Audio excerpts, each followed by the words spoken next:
స్తుతించి కీర్తించి ఘనపరతును నా యేసయ్యా.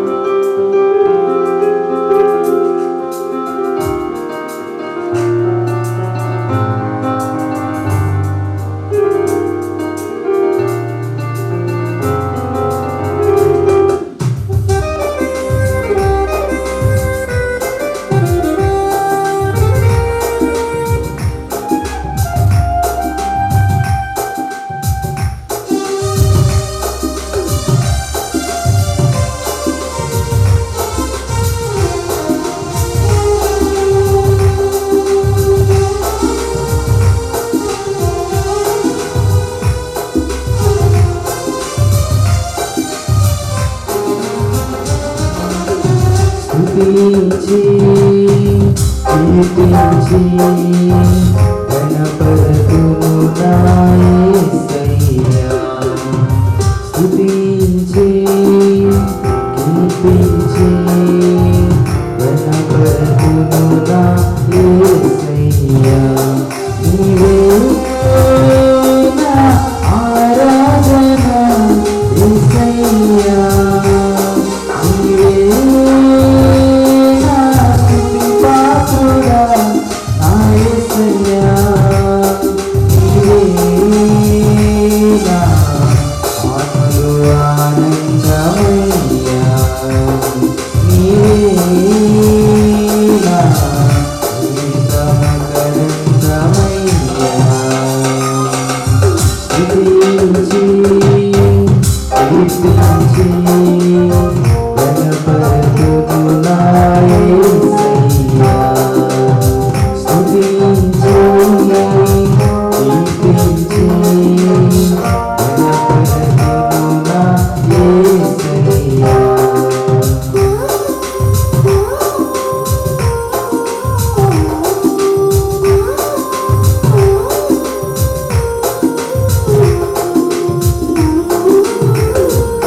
ప్రజలను పోషించినావా.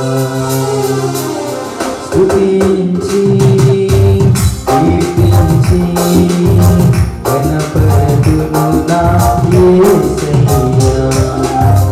స్తుతించి కీర్తించి ఘనపరతును నా యేసయ్యా.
ప్రజలను రక్షించినావు. ప్రతి క్షణము నీవు తోడుగా నుండి ప్రజలను రక్షించినావు. నీ ప్రజలను రక్షించినావు. స్తుతించి కీర్తించి గణపరతుము నా యేసయ్యా.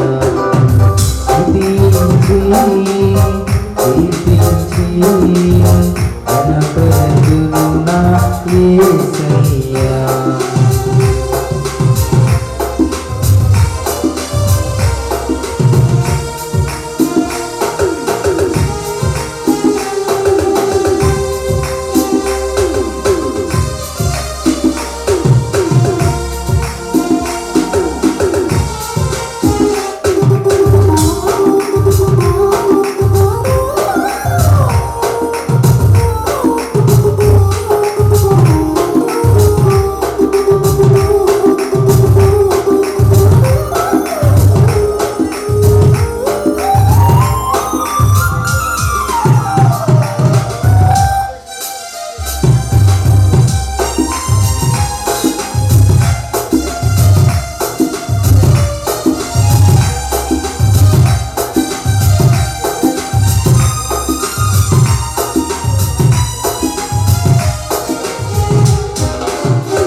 పాపములో ఉన్న మాకై రక్తము చిందించినావే.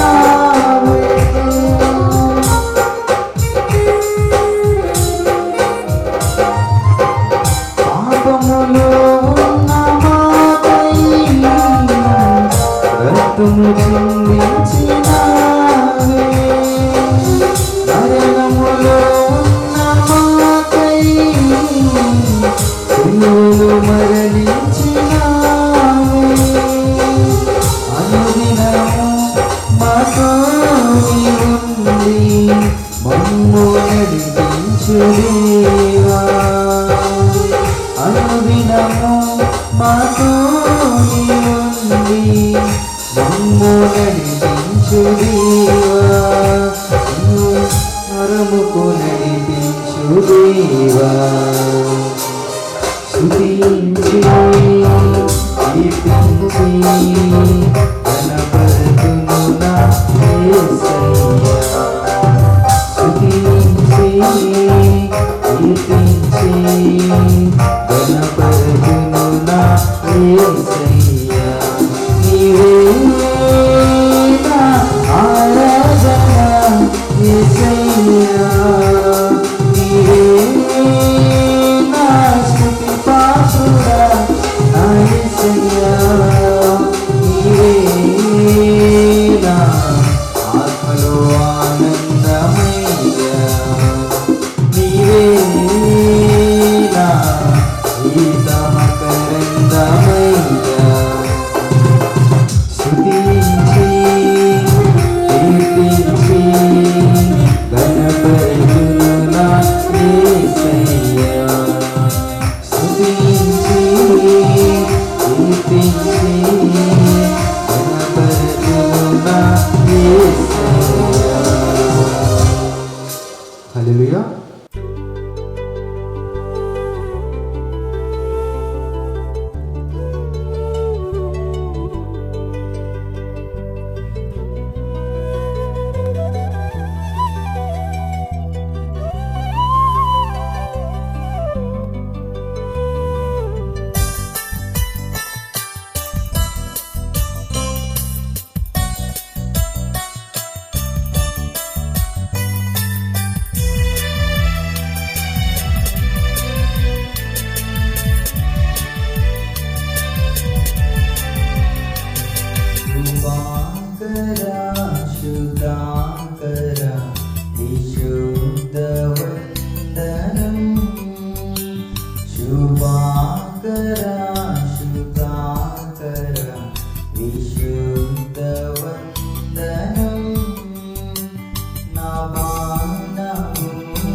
శుభాకర శుద్ధాకర విశుద్ధ వందనం.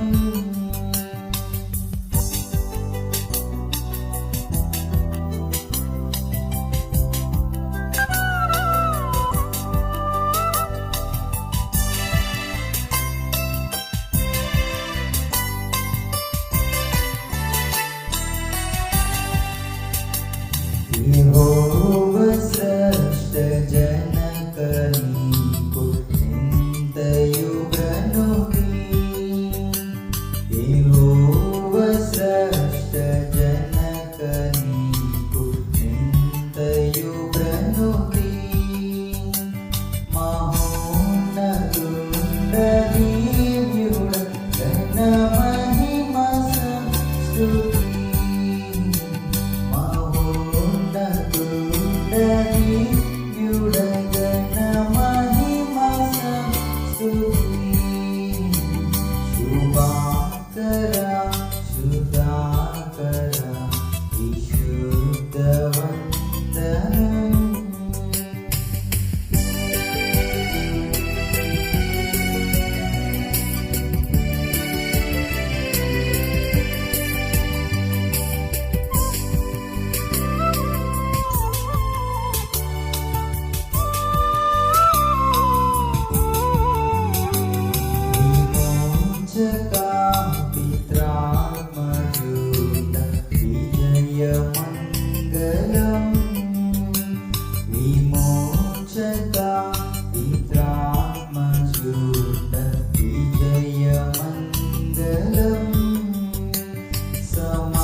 స్తుతి ప్రార్థన.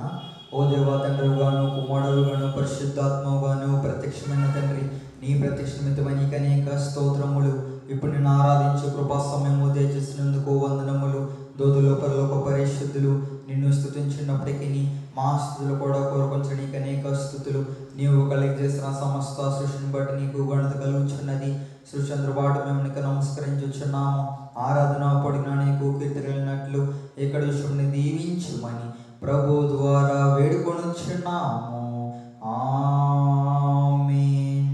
ప్రియులారా, ప్రభునందు ప్రియులారా, మన మధ్య పరిశుద్ధులైన దేవుని సంధికి వచ్చినప్పుడు పూర్తిగా సర్వదంలో పరివసింపకపోవడము, మన పాప స్థితిని ఒప్పుకొని క్షమాపణ పొందడం మనకెంతో మేలు. మనము పాపము లేని వారమని చెప్పుకొని నడలా, మళ్ళీ సత్యం ఉండదు. మన పాపమును మనం ఒప్పుకొని నడలా, ఆయన నామధవానికి పొందులు కనుక ఆయన మన పాపమును క్షమించి సమస్త దుర్నీతులను పవిత్రులుగా చేయను. మనము పాపము చేయలేదని చెప్పుకొని నడలా, ఆయన వచ్చేవారు మోదుము. ఆయన వాక్యం మనలో ఉండదు. తన గ్రహములకు పరిహారం అందినవాడు, తన పాపమునకు ప్రాయశ్చిత్తం పొందినవాడు ధన్యుడు. యెహోవా చేత నిర్దోషిని ఎంచబడినవాడు, ఆత్మలో కపటం లేనివాడు ధన్యుడు. ఆమేన్. మన పాపను ఒప్పుకొని మాత్రం నాతో కలిసి పరిశుద్ధుడు అయిన ఓ దేవా, మేము మా జన్మ బట్టి నైజమును బట్టి పాపలమైన, తలపును బట్టి చూపును బట్టి పాపలమైన, వింటను బట్టి మాటను బట్టి పాపలమైన, ప్రవర్తన బట్టి క్రియలను బట్టి పాపలమైన నీ కృపను పొందుటకు మేము అయోగ్యులము. మమ్మును క్షమించుమని నీ కుమారుని ప్రముఖముగా వేడుకొనుచున్నాము. ఆమేన్. ప్రియులారా, తన అపరిమితమైన ప్రేమను బట్టి విశ్వాసమైన పాపంలో క్షమించుచున్నాడు, శిక్షించుటకు ఇష్టపడడు, మన పాపంలో జ్ఞాపకము చేసుకొనడు. అట్టి తండ్రితో స్తుతించెదము. తండ్రి, నీవు పరిశుద్ధుడివై ఇన్నందున పాపులను అసహించుకొనవలసినది గాని అట్లు చేయక చేరదీసి క్షమించున్నావు గనుక నీకు అనేక వందనములు. ఆమేన్. అందరూ విశ్వాస ప్రమాణం చెప్పండి. దేవుడు ఆద్యంతము లేని దేవుడని నేను నమ్ముచున్నాను. ఆయన ప్రేమ, న్యాయము, పరిశుద్ధత, శక్తి, జ్ఞానము, జీవము, స్వతంత్రత, శ్రాపకత్వము ఈ మొదలైన శుభలక్షణులతో నిత్యము మహా తేజోమయంగా ప్రకాశించినాడని నమ్ముచున్నాను. యేసుక్రీస్తు ప్రభు రూపమునకు మనుష్యుడిగాను, అనాది స్థితిని బట్టి దేవుడుగాను, సంచరించుచు దివ్యబోధల మూలముగాను, అద్భుతముగు ఉపకారముల మూలముగాను, నా పాపములు, నా వ్యాధులు, నా శిక్షలు తన సింహానుపై వేసుకొని మరణమౌట మూలముగాను, ఆయన సమాధిలో నుండి మూడవ నాడు వెలుపలికి వచ్చి పరలోకమునకు వెళ్ళుట మూలముగాను, తన నిజ దేవస్థితిని ప్రేమను వెల్లడించున్నాడని నమ్ముచున్నాను. ఇప్పుడు అందరి నిమిత్తమై విజ్ఞాపన ప్రార్థన చేయుచున్నాడనియు, ఆయన రెండవ మారు సంఘమును కొనుపోవుటకు మేఘాశిరుడై వచ్చుననియు, మిగిలిన వారికి ఏడేండ్ల శ్రమ కలుగుననియు, తర్వాత అంత్యక్రీస్తునకును క్రీస్తునకును జరుగు యుద్ధములు అంత్యక్రీస్తు అబద్ధ ప్రవక్త నరకములు వేయబడదనియు, సాతాను పాతాళములు 1000 ఏండ్లు బంధింపబడనియు, ఆ తర్వాత ప్రభువు భూమి మీద 1000 ఏండ్లు పరిపాలన చేయననియు, తర్వాత ఆయన సజీవులకును మృతులకును తీర్పు తీర్చుననియు నమ్ముచున్నాను. క్రీస్తు ప్రభు పాతాళములోని సాతానును విడిపింపగా అతడు భూమి మీదకు వచ్చి గోగు మాగోగు అనే పేర్లు గల సైన్యాలను ఏర్పరచుకుననియు, అతడు దేవునితో యుద్ధము చేసి ఓడిపోవుననియు, క్రీస్తు అతనిని నరకములో పడవేయననియు నమ్ముచున్నాను. అటు తర్వాత ఆయన అందరికును తీర్పు విధించనియు, అవిశ్వాసులను నరకములోనికి పంపవేయననియు నమ్ముచున్నాను. అటు తర్వాత ఆయన అందరికును తీర్పు విధించనియు, అవిశ్వాసంలోనికి నరకంలోనికి పంపవేయననియు నమ్ముచున్నాను. తుదకు భూమి మీద ఉన్న పరిశుద్ధులందరూ ఏకసంగముగా నునుట వలన భూమి పరలోకంలో ఒక భాగముననియు, క్రీస్తు ప్రభు పరలోకములోను భూలోకములోను ఉండుననియు నమ్ముచున్నాను. నేను పరిశుద్ధాత్మను నమ్ముచున్నాను. ఈయన తండ్రితోనూ కుమారునితోనూ ఏకదేవుడిగానే ఉండి పనిచేయుచున్నాడనియు, ఈయన ఆవేశములనై దైవగ్రంథము వ్రాతలోనికి వచ్చినదనియు, ఈయన వెలుగుపని బట్టి ఆ గ్రంథము అర్థమగుననియు, తండ్రి ఉద్దేశించిన రక్షణ అనగా కుమారుడు అమూల్యమైన రక్తం వలన గడిచిపెట్టిన రక్షణ పరిశుద్ధాత్మయే విశ్వాసికి అందించిననియు నమ్ముచున్నాను. తండ్రి కుమారుతో పాటు ఈయన కూడా సమానంగా ఆరాధన నొందదగు దేవుడనియు నమ్ముచున్నాను. పరిశుద్ధుల సవాసమును పునరుద్ధానమును జీవమును గలవని నమ్ముచున్నాను. ఆమేన్. పరిశుద్ధ గ్రంథములు మనం గమనించినట్లయితే దైవ సన్నిధిలో నిలిచినటువంటి భక్తులైన వారందరినీ మనము చూస్తూ ఉన్నాం. వీరందరూ కూడా దేవుని యందు విశ్వాసము కలిగి దేవుని సహవాస భాగ్యములో వారు సాగిపోతూ ఉన్నారు. అయితే ఇక్కడ మనం గమనించినట్లయితే మొదటి నుండి మనుషులైన వారందరూ కూడా వారు విశ్వాసులుగాను లేదా ప్రవక్తలుగాను లేదా నీతిమంతులుగాను వారు లేరు. ఎందుకు అని మనం గమనించినట్లయితే ఆనాడు దేవుడిచ్చినటువంటి వాగ్దానాన్ని బట్టి మనం గమనించినట్లయితే ఆదికాండము 8వ అధ్యాయము 21వ వచనములో మనం గమనించినట్లయితే అప్పుడు యెహోవా ఇంపైన సువాసన లంఘనీకరించి ఇక మీదట నరులను బట్టి భూమిని మళ్ళా శపించను. ఎందుకనగా నరుల హృదయాలోచన బాల్యము నుండి చెడ్డది. కనుక ఈ నరుల అందరి యొక్క ఆలోచనలన్నీ కూడా బాల్యము నుండి కూడా ఎలా ఉన్నాయట? చెడ్డవిగా ఉన్నాయి. మరి చెడ్డవగా ఉన్నటువంటి ఈ యొక్క ఆలోచనలను మార్చడానికి దేవుడే ఈ యొక్క భూలోకములో అనేక మంది ప్రవక్తలైన వారిని, యాజకులైన వారిని ఆయన ఏర్పాటు చేసుకొని దేవుని వైపు అనేక మందిని త్రిప్పడానికి వీరిని దేవుడు ఏర్పాటు చేసుకున్నట్లుగా మనం చూస్తున్నాం. అయితే మరి వీరందరూ ఏర్పాటు అవడానికి గల కారణం ఏమిటి అంటే, వీరు దేవుని దృష్టికి నీతిమంతులుగా ఉన్నారు. వీరు నీతిమంతులుగా ఉండడానికి గల కారణం ఏమిటంటే, వీరు మనందరికి వలె మనుషుల వలె ఉన్నారు, దేవుని యందు విశ్వాసము కలిగి ఉన్నారు. అయితే వారు లోకమును విడిచారు, దేవుని వైపు చూస్తారు. లోకాన్ని విడిచి దేవుని వైపు చూస్తారు. మరి వారు అలాగనే దేవుని వైపు చూడడానికి గల కారణం ఏమిటంటే, వారు ఎక్కడికి వెళ్ళారంటే లోకమును విడిచి గుడారములోనికి వెళ్ళారట. ఎక్కడికి? గుడారము. మరి దైవజనులు దేవదాసయ్య గారు అన్నారు, గుడారము నిన్ను గుణవంతులుగా చేయును అన్నారు. గుడారము నిన్ను గుణవంతులుగా చేయును అన్నారు. కనుక మనం గమనించినట్లయితే ఒక ఆయన, నేను ఇక్కడ ఉండను, నాకు ఇక్కడ ఏది కుదరటం లేదు, నేను కృషి చేయాలి అని చెప్పి ఆయన ఏం చేశాడంట, ఒక ఆయన అడవిలోనికి వెళ్ళిపోవాలి, నేను దేవునితో సహవాసం చేయాలి అని చెప్పి అనుకున్నాడు. అనుకొని ఆయన అడవిలోకి వెళ్ళడానికి నిర్ణయించుకున్నాడు. వెళుతూ ఇప్పుడు ఏం చేశాడంటే, నేను ప్రతిరోజు పాలు తాగడానికి నాకు పాలు కావాలి కదా, నేను ఒక ఆవును తీసుకొని వెళ్ళాలి అనుకున్నాడు. ఏం తీసుకెళ్ళాలా? ఆవు. ఎందుకు? పాలు తాగ. ఆవు పాలు శ్రేష్టమైనవి కనుక ఆవు పాలు తాగడానికి కూడా ఆవును తీసుకెళ్తున్నాడు. మళ్ళీ ఆవును తీసుకుని వెళ్ళేటప్పుడు, మరి ఆవును తీసుకెళ్తున్నాను సరే, మరి నేను దైవ ధ్యానంలో ఉండాలి కదా, మరి ఆవును మేపేవారు ఒకరు ఉండాలి కదా అని చెప్పి ఆవును మేపడానికి ఇంకొక ఆమె తీసుకెళ్ళాడట. ఆవును మేపడానికి మరొక ఆమె తీసుకెళ్ళాడట. వెళ్ళిన తర్వాత అంతా బాగానే ఉంది. ఆవును మేపడానికి ఆమెను తీసుకెళ్ళాడు, దైవధ్యానం చేయడానికి ఈయన వెళ్ళాడు. ఇద్దరు కలిసి అక్కడికి వెళ్ళిన తర్వాత సన్యాసిగా ఉండలేదు కానీ సంసారిగా మారిపోయాడు. ఎందుకు?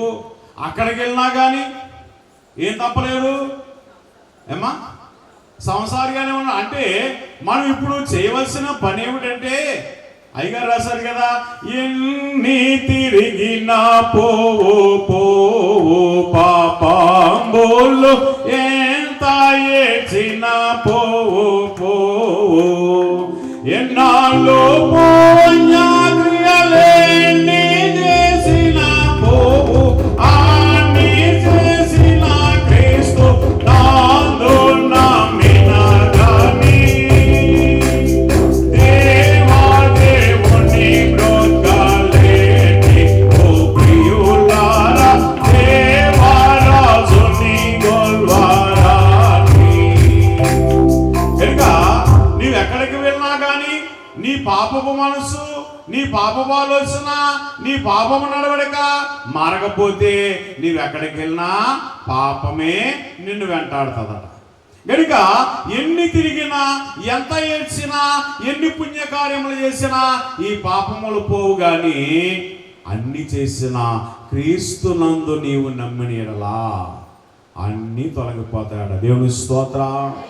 కనుక మరి ఈయన ఏం చేశారు అంటే, ఇప్పుడు అయ్యగారు చెప్పిన మాట ఏమిటంటే, ఏమా ఆయన గొప్ప మాట చెప్పారు ఏంటంటే, నీవు ఎక్కడికో వెళ్ళి కృషి చేయవలసిన అవసరం లేదు, కానీ గుడారములో ఉండి నీవు కృషి చేస్తే ఋషి అయిపోతావు అన్నారు అయ్యగారు. దేవుని స్తోత్రం. ఎక్కడ నువ్వు కృషి చేయాలట? గుడారములో ఉండి నిన్ను గుణవంతులుగా చేస్తుందట. మరి ఇక్కడ మనం గమనించినట్లయితే చదవబడిన వాక్యములో ఇక్కడ అబ్రహాము గారు కనబడుతున్నారు. అబ్రహాము గారికి దేవుడు అన్నిటినీ ఇచ్చాడు, దాసదాసజనులను ఇచ్చాడు, అన్నిటినీ కలగజేశాడు. అయితే ఈ అబ్రహాము గారు మాత్రం అన్నిటినీ విడిచి ఎక్కడికి వచ్చాడు? మమ్రే దగ్గర ఉన్న సింధూర వనములోనికి వచ్చాడు. మమ్రే దగ్గర ఉన్న సింధూర వనములోనికి వచ్చి అబ్రహాము ఎండవేళ గుడారపు ద్వారం ముందు కూర్చొని ఉన్నప్పుడు యెహోవా అతనికి కనబడెను. దేవుని స్తోత్రం. ఎక్కడ కూర్చున్నాడు? గుడారపు ద్వారమందు. అంటే ఆయన కొన్నవన్నీ ఒక ప్రక్కన పెట్టాడట.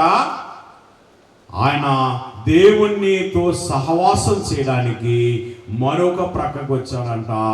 ఆ ప్రక్కకు వచ్చిన ఆ స్థలమే గుడారము అన్నాడు. ఏంటమ్మా? గుడారం. మరి గుడారం దగ్గరికి వచ్చేసరికి మన ఇంటిలో ఉంటే మనం పనివారిని చూస్తాం, మన పనులు మనం చూసుకుంటాం. కానీ గుడారంలోనికి వస్తే ఆయన ఎవరిని చూచాడు? కూర్చొని ఉన్నప్పుడు యెహోవా అతనికి కనబడెను. కనబడినటువంటి దేవుణ్ణి వదిలేశాడా? మనమైతే వదిలేస్తాం అన్నమాట. మరలా చూడొచ్చలే తర్వాత అనుకుంటాం. కానీ ఈయన వదలలేదు. వదలకుండగా వెంటనే ఆ కనబడినటువంటి దేవుణ్ణి వెంబడిస్తూ ఉన్నాడు. 2వ వచనం, అతడు కనులెత్తి చూసినప్పుడు 3 మనుషులు అతని ఎదుట నిలబడి ఉండిరి. అతడు వారిని చూసి గుడారపు వాకిటి నుండి వారిని ఎదుర్కొంటకు పరిగెత్తి నేల మట్టుకు వంగెను. అంటే వారికి ఏం చేశాడైనా? సాష్టాంగ నమస్కారం చేశారట. దేవుని స్తోత్రం. మరి మనం కూడా ఈ లోకములో వారికి కాదు కానీ దేవునికే సాష్టాంగ పడాలి అన్నారు. ఎవరికమ్మా? దేవునికి సాష్టాంగపడి నమస్కారం చేస్తారట. ఈ యొక్క నీతిమంతుడైనటువంటి విశ్వాసులకు తండ్రి అయినటువంటి ఈ యొక్క అబ్రహాము ఏం చేశాడు? సాష్టాంగపడ్డాడట. ఎప్పుడైతే మరి ఈయన వచ్చాడో ఈ గుడారం యొద్దకు, వెంటనే ఈ గుడారము దగ్గర ఉన్న అబ్రహాము దేవుణ్ణి చేర్చుకున్నాడు.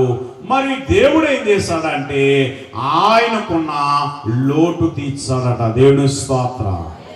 ఆయనకున్న లోటు ఏంటి? బిడ్డలు లేకపోవటం. ఏమా? బిడ్డలు లేరు కనుక ఇప్పుడు ఆయనకున్నటువంటి లోటును ఈ యొక్క దేవుడు తీర్చినట్లుగా మనము చూస్తూ ఉన్నాం. అలానే దేవుని విశ్వాసులారా, రెండవదిగా మనం గమనించినట్లయితే ఆదికాండము 24వ అధ్యాయము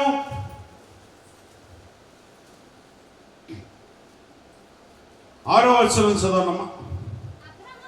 అబ్రహాము అక్కడికి, నా కుమారుని తీసుకొని పోకూడదు సుమి, నా తండ్రి ఇంటి నుండి, నేను పుట్టిన దేశము నుండి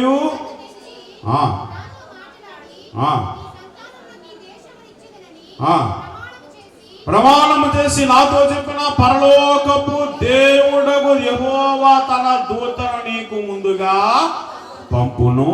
అక్కడ నుండి నీవు నా కుమారునికి భార్యను తీసుకుని వచ్చేదవు అని చెప్పారు. కనుక ఇక్కడ మనం గమనించినట్లయితే ఈ యొక్క అబ్రహాము కుమారుడైనటువంటి ఇస్సాకు ఆయన ఏం చేశాడు అని మనం గమనించినట్లయితే దేవునితో ఈ యొక్క అబ్రహాము ప్రమాణము చేయించుకొని ఉన్నాడు.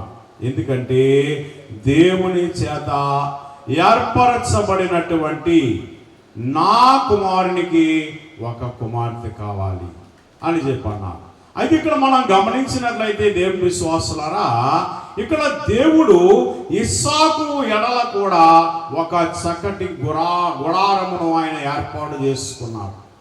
మరి అబ్రహాము గుడారములోనికి వెళ్ళుట ద్వారా ఆయన విశ్వాసమును సంపాదించుకున్నాడు, విశ్వాసులకు తండ్రి అయ్యాడట. మరి ఇస్సాకు గుడారములోనికి వెళ్ళుట ద్వారా ఆ గుడారములో ఉన్న ఇస్సాకుకు దేవుడు ఏమిచ్చాడంటే విధేయతనిచ్చాడట.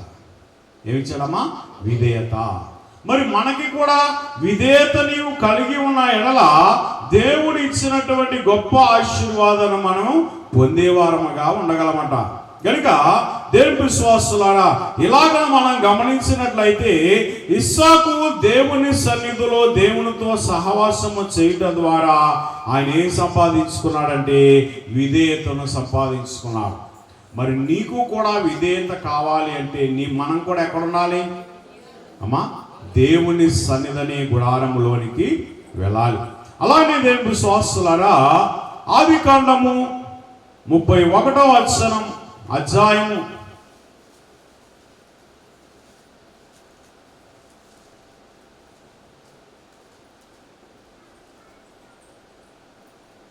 ఆదికాండము 31వ అధ్యాయం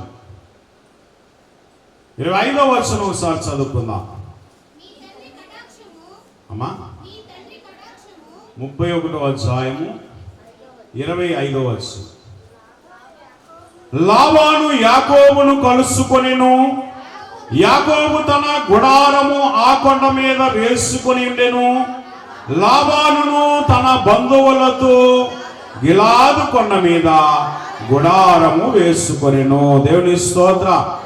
కనుక ఇక్కడ యాకోబు ఏం చేసి ఉన్నాడంటే చక్కటి గుడారాన్ని ఏర్పాటు చేసుకున్నాడు. ఎందుకంటే దేవునితో మాట్లాడడానికి, దేవునితో సహవాసము చేయడానికి ఈ యొక్క యాకోబు కూడా చక్కటి గుడారమును ఏర్పాటు చేసుకున్నాడు. మరి యాకోబు మాట్లాడినటువంటి ఆయన పడుకున్నటువంటి స్థలమును కూడా దేవుడు ఏం చేశాడంటే పరిశుద్ధ స్థలముగా మార్చివేశాడు. ఆయన పడుకున్న స్థలమే బేతేలు అన్నాడు. బేతేలు అనగా దేవుని మందిరమే గాని మరి ఒకటి కాదు అన్నాడు. కనుక ఇలాగ మనం గమనించినట్లయితే ఇక్కడ యాకోబు ఏం చేశాడంటే చక్కటి గుడారమును ఎక్కడ వేసుకున్నాడు ఆయన? ఏమా? లాబాను యాకోబును కలుసుకొని యాకోబు తన గుడారము ఆ కొండ మీద వేసుకొని ఉండెను. లాబానును తన బంధువులతో గిలాదు కొండ మీద గుడారము వేసుకొనెను. ఈ గుడారం వేసుకున్న ఆ కొండ మీద వారికి ఎటువంటి డిస్టర్బెన్స్ లేకుండా కొండ పైన వేసుకున్నాడు. ఏమా? మరి మనం కూడా ప్రతిరోజు ప్రార్థన చేసుకుంటూ ఉంటాం. ప్రార్థన చేసుకునేటువంటి స్థలం కూడా ఎలా ఉండాలంట? పరిశుద్ధమైన స్థలముగా ఉండాలి అని చెప్పి అక్కడ దైవజనులు దేవదాసయ్య గారు మనకి తెలియజేస్తారు. కనుక ఇక్కడ మనం గమనించినట్లయితే ఈ యొక్క అబ్రహాము వేసుకున్న గుడారము ద్వారా ఆయన విశ్వాసులకు తండ్రిగా మార్చబడి ఉన్నాడు. ఆయనకున్న లోటును తీర్చుకున్నాడు. మరి ఇస్సాకు వేసుకున్న గుడారము ద్వారా విధేయతను సంపాదించుకున్నాడు. అలాగే దేవుని విశ్వాసులారా, ఇక్కడ యాకోబు కూడా ఒక గుడారమును వేసుకున్నాడు. ఈ యాకోబు వేసుకున్నటువంటి ఈ గుడారము ఆయన అందరూ కూడా యాకోబు అనగా మోసగాడు అని వ్రాయబడి ఉన్నది. మరి ఈ యొక్క యాకోబును దేవుడు దీవించిన తర్వాత యాకోబుని ఏ విధంగా మార్చాడంటే ఇశ్రాయేలుగా మార్చాడు. కనుక దేవుని విశ్వాసులారా, దేవుని ప్రజలను వాణి ద్వారా నడిపించడానికి దేవుడు ఈ యొక్క యాకోబును ఏర్పాటు చేసుకున్నట్లుగా మనం చూస్తున్నాం. అలానే మరి మనం కూడా ఏర్పాటులోనికి మనం వచ్చినట్లయితే దేవుడు మనలను కూడా ఏర్పాటు చేసుకునేవాడై ఉన్నాడు. ఇక 4వదిగా మనం గమనించినట్లయితే నిర్గమకాండము 33వ అధ్యాయము 7వ వచనములో మనం గమనించినట్లయితే అంతటా మోషే గుడారమును తీసి పాలము వెలుపలకు వెళ్ళి పాలమునకు దూరముగా దాన్ని వేసి దానికి ప్రత్యక్షపు గుడారమును పేరు పెట్టెను. యెహోవాను వెదకిన ప్రతి వాడును పాలమునకు వెలుపలనున్న ఆ ప్రత్యక్షపు గుడారమునకు వెళ్ళుచూ వచ్చెను. దేవుని స్తోత్ర.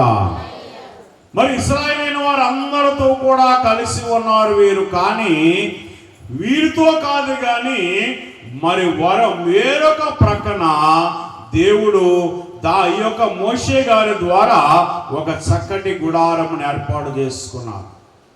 మరి ఇంతవరకు ఈ ముగ్గురు కూడా అబ్రహాము, ఇస్సాకు, యాకోబులు ఏర్పాటు చేసుకున్న గుడారములోనికి దేవుడు వచ్చి మాట్లాడి ఉన్నాడు, వారితో మాట్లాడాడు. మరి ఇక్కడ చూసినట్లయితే మోషే వేసుకున్నటువంటి ఈ యొక్క ప్రత్యక్ష గుడారమును దేవుడే స్వయంగా నిర్మించుకున్నాడు.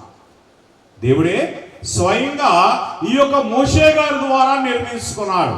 మోషే గారి ద్వారా నిర్మించుకొని, అయ్యో మీరు ఎవరైనా మాట్లాడడానికి ఎక్కడికి వెళ్ళాలంట ఏమా, ఈ ప్రత్యక్షపు గుడారములోనికి మనము వెళ్ళాలి అని చెప్పి అక్కడ మోషే, అక్కడ ఉన్నటువంటి ప్రజలైన వారందరికీ కూడా దేవుడు ఈ యొక్క మోషే గారి ద్వారా తెలియజేస్తున్నారు.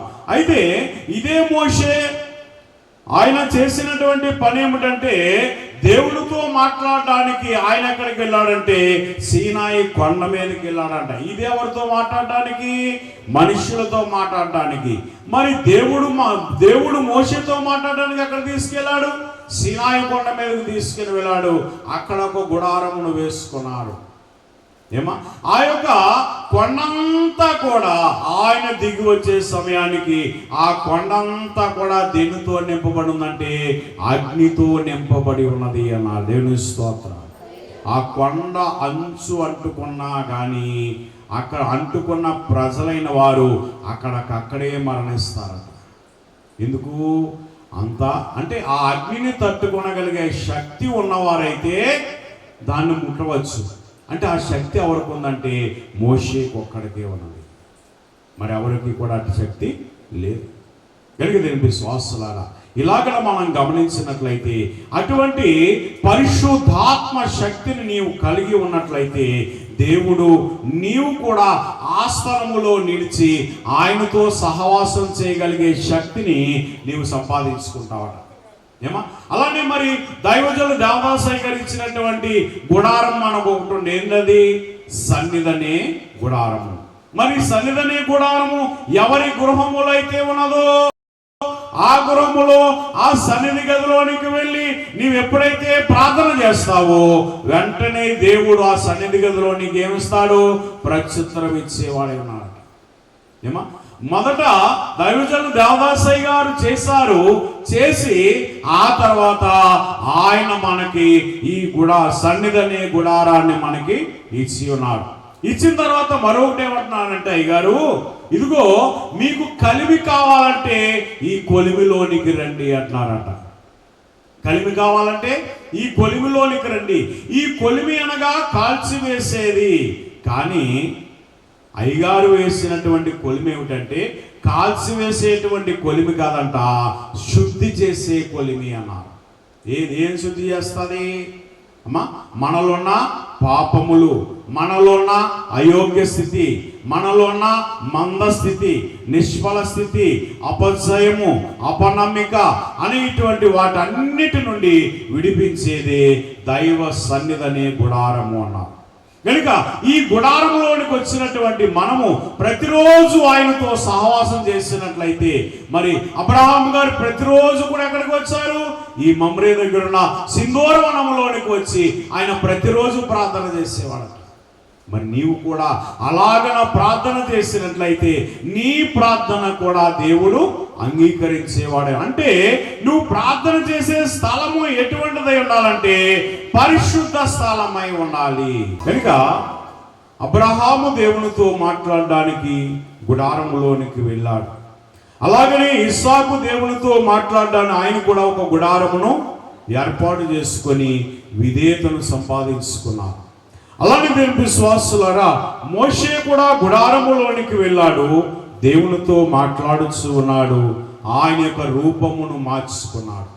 అలానే యాకోబు దేవుని సన్నిధిలోనికి వెళ్ళాడు, దేవుని శక్తిని సంపాదించుకున్నాడు. అలాగనే దేవునితో మాట్లాడగలిగే శక్తిని సంపాదించుకొని ఆయన పేరునే మార్చుకున్నాడట. ఆయన పేరునే మార్చుకొని ఉన్నాడు. నీవు యాకోబు కాదు, ఇశ్రాయేలు అని దేవుని చేత ఆశీర్వదింపబడి ఉన్నాడు.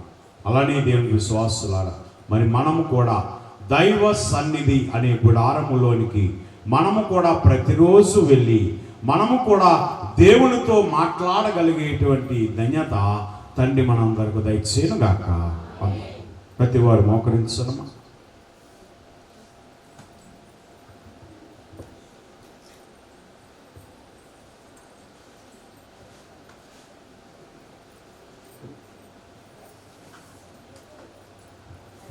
ప్రతి వారు మోకరించి చేతులు జోడించి ప్రభు వైపు చూద్దాం.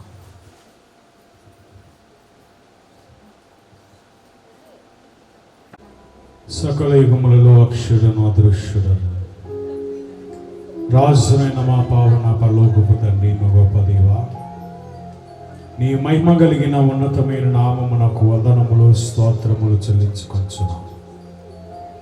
ఇంతవరకు నీ వాక్యమును విని ఉండగా వాక్యములో ప్రభా అనేక మందిని నీవు నాయన గుడారములోనికి వెళ్ళగా గుణవంతులుగా మార్చావు, నీతిమంతులుగా మార్చావు, ప్రవక్తలుగా మార్చావు. నైనా నీ యొక్క ప్రకాశతనిచ్చావు, నీ మహిమనిచ్చావు, నీ ఆశీర్వాదమునిచ్చావు, నీ సద్గుణమునిచ్చావు తండ్రి. నీకు స్తోత్రం నైనా. అలాగని మేము కూడా నీ దాసుడు మా ప్రీతండ్రి గారు దేవదాసయ్య గారు ఏమైనా మాకు నేర్పించిన సన్నిధనే గుడారములోనికి మేమందరము చేరుకొని నీ సన్నిధిలో నిలుచునే భాగ్యము దయచేయండి. నీ సన్నిధిని మాలో నిలపండి ప్రభా. నీకే స్తోత్రాలు. నీ సన్నిధిలో మేము నిలుచునే భాగ్యం మాకు దయచేయండి ప్రభా. నాయనా నీకే వందనములు స్తోత్రములు చెల్లించుకొంచున్నాం. గుడారము నిన్ను గుణవంతులుగా చేయనన్నావు. అటునైనా సన్నిధిని గుడారములోనికి ప్రతి దినము మేము వెళ్ళి మా విన్నపములు మా యొక్క విజ్ఞాపనలు నాయనా మేము నాయనా నీ సన్నిధిలో చెప్పుకొనొచ్చు, మా పాపములను ఒప్పుకొనొచ్చు నాయనా నీవిచ్చే ఆశీర్వాదములు పొందుకునే భాగ్యం మా అందరకు ఈ వాక్యము ద్వారా మా అందరకు దయచేయండి ప్రభానికి స్తోత్రాలు. మేమందరము నీ వైపు తేరి చూస్తుండగా ప్రతి వాని మీద నీ ఆశీర్వాదములు నీవే కుమ్మరింపచేసి బలపరిచి మహిమను పొందమని అడుగుతున్నాం తండ్రి. నీకే వందనములు స్తోత్రాలు చెల్లించుకొంచున్నాం నాయనా. నీ వైపే మేము చూస్తున్నామయ్యా. ఆశ కలిగిన ప్రాణాన్ని తృప్తిపరుస్తానన్నావు. అంటే ఆశ కలిగి మేము నీ వైపు తేరి చూస్తుండగా ఎవరు ఏ ఆశ కలిగి చూస్తున్నారు, ఏ అక్కర కొరకు చూస్తున్నారు, వారి అక్కర్లని నీవే తీర్చి మేలు కలగజేసి నీవే మహిమను పొందమని యేసు నామమున వేడుకొడుచున్నాము తండ్రి. ఆమేన్. పరలోకమందున్న మా తండ్రి, నీ నామం పరిశుద్ధపరచబడునుగాక, నీ రాజ్యం వచ్చునుగాక, నీ చిత్తం పరలోకమందున వేడుచున్నట్టు భూమి మీద నెరవేరునుగాక. మనదిన ఆహారం మాకు దయచేయండి. మెల్ల అపరాధం చేసిన క్షమించిన ప్రకారం క్షమించండి. మమ్మల్ని శోధరుని దగ్గరికి నుండి తప్పించు. రాజ్యము శక్తి మహిమ నిరంతరము నీవే నావు తండ్రి. ఆమేన్. యేసు రక్తమునకు జయం, అపవాది క్రియలకు లయ. యేసు రక్తమునకు జయం, అపవాది క్రియలకు లయ. యేసు రక్తమునకు సంపూర్ణ విజయం, అపవాది క్రియలకు అనంతకాల నాశనం. హల్లెలూయా, హల్లెలూయా, హల్లెలూయా. స్తోత్రము, స్తోత్రము, స్తోత్రము. ఆమేన్, ఆమేన్, ఆమేన్. దేవుని యొక్క ఆశీర్వాదములు తండ్రి మనందరి మీద కుమ్మరింపచేయును గాక.